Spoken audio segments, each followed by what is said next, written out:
ভগৱান শ্ৰীকৃষ্ণৰ ৰাধাৰ প্ৰতি সঁচাকৈ বাৰু প্ৰেম আছিলনে? ৰাধাক বিয়া কৰাবলৈ শ্ৰীকৃষ্ণ অমান্তি হৈছিল নেকি? শ্ৰীকৃষ্ণ আৰু ৰাধাৰ বিয়াত কোনে বাধা প্ৰদান কৰিছিল? ৰাধা আৰু শ্ৰীকৃষ্ণৰ বিচ্ছেদৰ কাৰণ কি? যেতিয়াই প্ৰেমৰ কথা কোৱা হয় তেতিয়াই আমাৰ মনত ভাহি উঠে ৰাধা আৰু কৃষ্ণৰ প্ৰেম কাহিনী।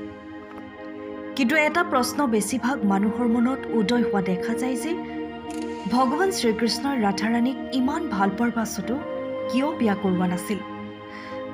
যদি আপোনাৰ মনতো এই প্ৰশ্ন আছে তেন্তে এই ভিডিঅ'টো কেৱল আপোনাৰ বাবে।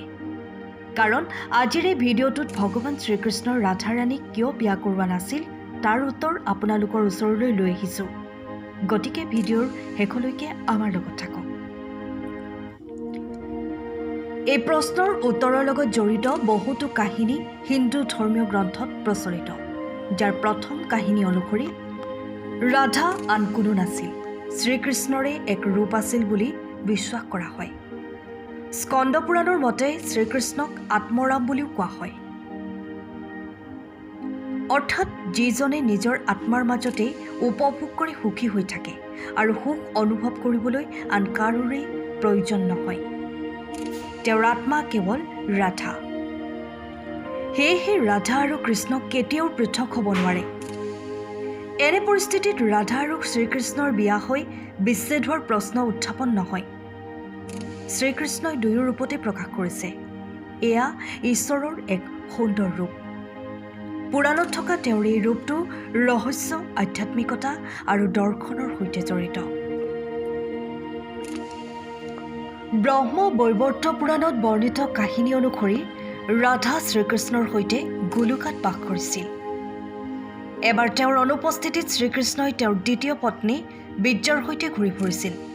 ঠিক তেতিয়াই ৰাধা আহি এই দৃশ্য দেখা পাই বিৰজাক খং কৰি সেই ঠাইৰ পৰা আঁতৰি গুচি যায়। শ্ৰীকৃষ্ণৰ দাস আৰু বন্ধু শ্ৰীদামাই ৰাধাৰ এই আচৰণ ভাল নাপালে আৰু তেওঁ ৰাধাক খঙেৰে বহু ভালে বেয়াই ক'বলৈ ধৰিলে। শ্ৰীদামাৰ এনে আচৰণত ৰাধা ক্ৰোধান্বিত হৈ শ্ৰীদামাক অভিশাপ দিলে যে পৰৱৰ্তী জন্মত শ্ৰীদামা শংখচূড় নামৰ অসুৰ ৰূপে জন্ম লাভ কৰিব। ইয়াৰ প্ৰত্যুত্তৰত শ্ৰীদামায়ো কৃষ্ণৰ লগত কৰা অশুভ আচৰণৰ বাবে ৰাধাক 100 বছৰ ধৰি পৃথিৱীত মানুহ হিচাপে জন্ম ল'বলৈ অভিশাপ দিছিল। এনে অভিশাপৰ কথা জানিব পাৰি শ্ৰীকৃষ্ণই ৰাধাক আশ্বাস দি কয় যে মানুহৰ ৰূপত জন্ম ল'বা যদিও তুমি সদায় মোৰ লগত থাকিবা। এই কাৰণতেই ৰাধা আৰু শ্ৰীকৃষ্ণৰ শৈশৱত বিচ্ছেদ হৈছিল। আনহাতে ৰামচৰিত মানসৰ বালকাণ্ডৰ মতে এসময়ত ভগৱান বিষ্ণুৱে নাৰদক প্ৰতাৰণা কৰিছিল। ভগৱান বিষ্ণুৱে নাৰদক নিজৰ ৰূপ দিয়াৰ সলনি বান্দৰৰ ৰূপ দিছিল, যাৰ বাবে তেওঁ দেৱী লক্ষ্মীৰ স্বয়ম্বৰত হাঁহিৰ পাত্ৰ হৈ পৰিল আৰু দেৱী লক্ষ্মীক বিয়া কৰাব বিচৰা হেঁপাহ তেওঁৰ মনত মাথো এটা হেঁপাহ হৈ থাকিল। এই প্ৰতাৰণাৰ কথা যেতিয়া নাৰদে গম পালে তেতিয়া তেওঁ খঙত বৈকুণ্ঠলৈ গৈ ভগৱান বিষ্ণুক বহু ভাল বেয়া কথা ক'লে আৰু পত্নীৰ সৈতে বিচ্ছেদৰ অভিশাপ দিয়ে। নাৰদৰ এই অভিশাপৰ বাবে ভগৱান বিষ্ণুৱে ৰাম অৱতাৰত সীতা আৰু কৃষ্ণ অৱতাৰত ৰাধাদেৱীৰ বিচ্ছেদ সহ্য কৰিবলগীয়া হৈছিল। ইয়াৰ বাহিৰেও আন এটা পৌৰাণিক কাহিনী অনুসৰি ৰাধা শ্ৰীকৃষ্ণতকৈ 5 বছৰ ডাঙৰ আছিল। মাক যশোদাই শ্ৰীকৃষ্ণক বান্ধি থোৱা অৱস্থাত ৰাধাই প্ৰথমবাৰৰ বাবে তেওঁক দেখা পাইছিল। কিছু সংখ্যকৰ মতে ৰাধাই প্ৰথমবাৰৰ বাবে পিতৃ বৃষভানুৰ সৈতে গকুললৈ আহিছিল। তাৰ পিছত প্ৰথমবাৰৰ বাবে শ্ৰীকৃষ্ণক দেখা পাইছিল। আনহাতে একাংশ পণ্ডিতৰ মতে কৃষ্ণ আৰু ৰাধাৰ প্ৰথম সাক্ষাৎ সংকেত তীৰ্থত সংঘটিত হৈছিল। যিয়েই নহওক ৰাধাই কৃষ্ণক দেখি উন্মাদ প্ৰেমত পৰিল আৰু কৃষ্ণয়ো ৰাধাক দেখি মুগ্ধ হৈ পৰে আৰু তাৰ পিছত দুয়োৰে প্ৰেমত পৰিল। বিশ্বাস কৰা হয় যে তেতিয়াৰ পৰা শ্ৰীকৃষ্ণৰ মুৰলীৰ মাত শুনি ৰাধাই নাচিবলৈ আৰম্ভ কৰিছিল আৰু তেওঁক লগ কৰিবলৈ ওলাই গৈছিল। যেতিয়া গাঁৱত কৃষ্ণ আৰু ৰাধাৰ প্ৰেমৰ বিষয়ে চৰ্চা হৈছিল তেতিয়া ৰাধাক সমাজৰ মানুহে ঘৰৰ পৰা ওলাই যাবলৈ বাধা দিছিল। ইয়াৰ পাছত এদিন শ্ৰীকৃষ্ণই মাক যশোদাক কয় যে তেওঁ ৰাধাক বিয়া কৰাব বিচাৰে। এই কথা শুনি যশোদাই ৰাধা শ্ৰীকৃষ্ণৰ বাবে উপযুক্ত ছোৱালী নহয় বুলি কয় যশোদাৰ আপত্তিৰ কাৰণ বহু আছিল। প্ৰথমতে ৰাধা আছিল কৃষ্ণতকৈ 12 বছৰ ডাঙৰ, আৰু দ্বিতীয়তে ৰাধাৰ ইতিমধ্যে ৰাইনাৰ লগত বিবাহ ঠিক হৈ আছে। ৰাধাৰ বাগদত্তাত যুদ্ধ কৰিবলৈ যোৱা কংসৰ সেনাবাহিনীত আছে। ৰাইনা উভতি আহিলে ৰাধাৰ সৈতে বিবাহ পাশত আবদ্ধ হ'ব। সেয়েহে কৃষ্ণই ৰাধাক বিয়া কৰাব নোৱাৰে। যশোদাই কৃষ্ণৰ বাবে আন ছোৱালী বিচৰাৰ কথা কয়, কিন্তু কৃষ্ণই যশোদাৰ কথা নামানি ৰাধাক বিয়া কৰাবলৈ জোৰ দিবলৈ ধৰিলে। উপায়হীন হৈ যশোদাই এই কথা নন্দক জনায়, কিন্তু কৃষ্ণই নন্দৰ কথাও নুশুনে। তাৰ পাছত নন্দই কৃষ্ণক গৰ্গঋষিৰ ওচৰলৈ লৈ গ'ল।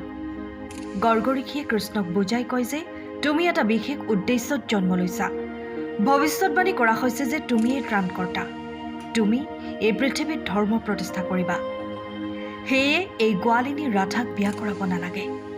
তোমাৰ এটা নিৰ্দিষ্ট লক্ষ্য আছে। তেতিয়া শ্ৰীকৃষ্ণই কয় যে মই ত্ৰাণকৰ্তা হ'ব নিবিচাৰোঁ। মোৰ গৰু, গোপালক, গোৱাল গোৱালিনী আৰু এই নদী পৰ্বতবোৰৰ মাজত থাকি মই সুখী।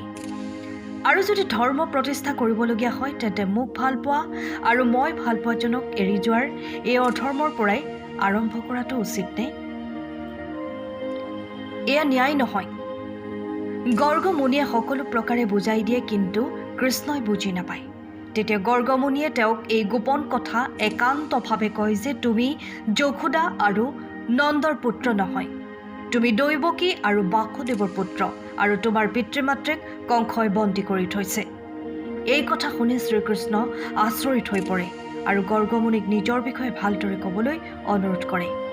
তেতিয়া গৰ্গমুনিয়ে ক'লে যে নাৰদে আপোনাক চিনি পাইছে আৰু আপুনি আপোনাৰ সকলো গুণ প্ৰকাশ কৰিছে। আপোনাৰ বৈশিষ্ট্যই ইংগিত দিয়ে যে আপুনিয়েই সেই মহাপুৰুষ যাৰ বিষয়ে ঋষিসকলে কথা পাতি আহিছে। এই কথা শুনি শ্ৰীকৃষ্ণ মনে মনে উঠি গোৱৰ্ধন পৰ্বতৰ সৰ্বোচ্চ শৃংগলৈ গৈ অকলে আকাশলৈ চাবলৈ ধৰিলে। গোটেই দিনটো তাতেই থাকি সূৰ্যাস্তৰ সময়ত তেওঁ জ্ঞান লাভ কৰিছিল। তেতিয়াৰ পৰাই তেওঁৰ অৱস্থা আৰু দিশ সলনি হ'ল। তাৰ পাছত কংসৰ আহ্বানত শ্ৰীকৃষ্ণই বৃন্দাবন এৰি মথুৰালৈ গ'ল আৰু এইফালে ৰাধাৰ যশোদাৰ ভাতৃ ৰাইনাৰ লগত বিয়া হ'ল।